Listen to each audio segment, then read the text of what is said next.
For more on this story, we can bring in our international affairs editor, Philip Turle. Good morning, Philip. Good morning, Delano. What happens next in Algeria now? Because we have this resignation. What next?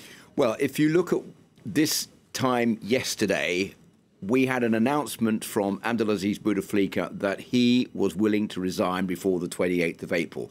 Why is the 28th of April important? That's because it signifies that's the date when his mandate officially ends before the elections, which are due to be held later this month.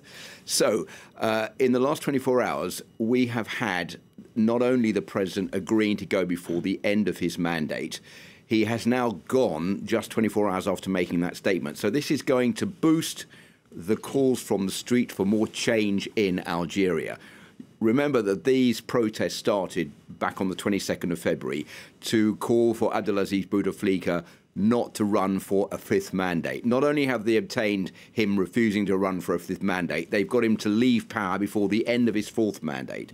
So they're not going to stop here. What they want, and what one of those protesters was saying in that report, is they want all of the regime out of office. They are tired of what they see, what they perceive as a corrupt system that's been running Algeria since it gained independence from 1962. And it's time now to turn over a new leaf, open a new chapter in Algeria's future by bringing in a whole new regime. So what's going to happen now? Well, from today onwards, we enter a 90-day transition period.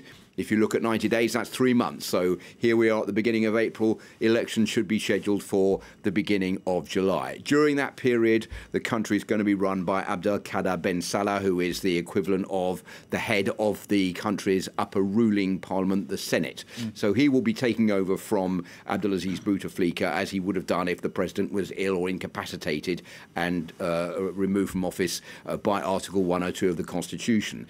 The interim government that was named on Sunday will remain in office until those elections. Now, what the protesters are asking for is not Article 102 of the Constitution. They're asking for Article 7 of the Constitution, which hands power directly back to the people, and it's up to the people to organise those elections. So I don't think between now and Friday we're going to see any change in the number of protesters in the street who have got what they wanted. They've got Abdelaziz Bouteflika to resign, but they want more than that. They want the whole regime now to go. Exactly. They want the whole regime to go. Those around who've been propping up literally Abdelaziz Bouteflika, and they seem to be in place for now.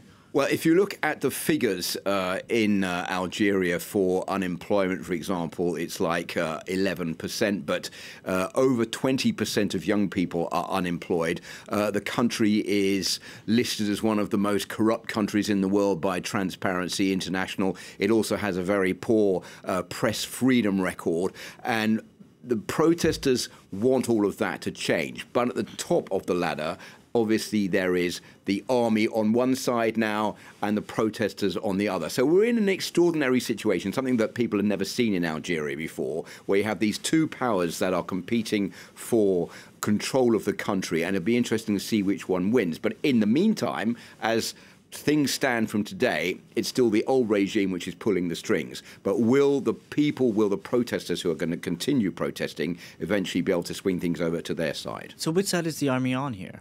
So that's another very interesting question, because you have the armed forces chief who actually asked for Abdelaziz Bouteflika to resign. This is an extraordinary development which happened last week and was, like, I think, more or less the final nail in the coffin of Abdelaziz Bouteflika's chances of staying in power for a fifth mandate.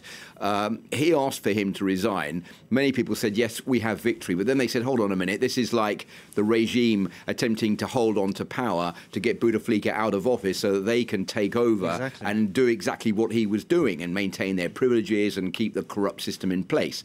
Now we see that they think the army may be swinging in favour of the protesters. But I think the very important thing is that you have to remember that there are lots of very young generals in the army who are keen to take over. And I think the armed forces chief is also playing into their hands to try to keep his position.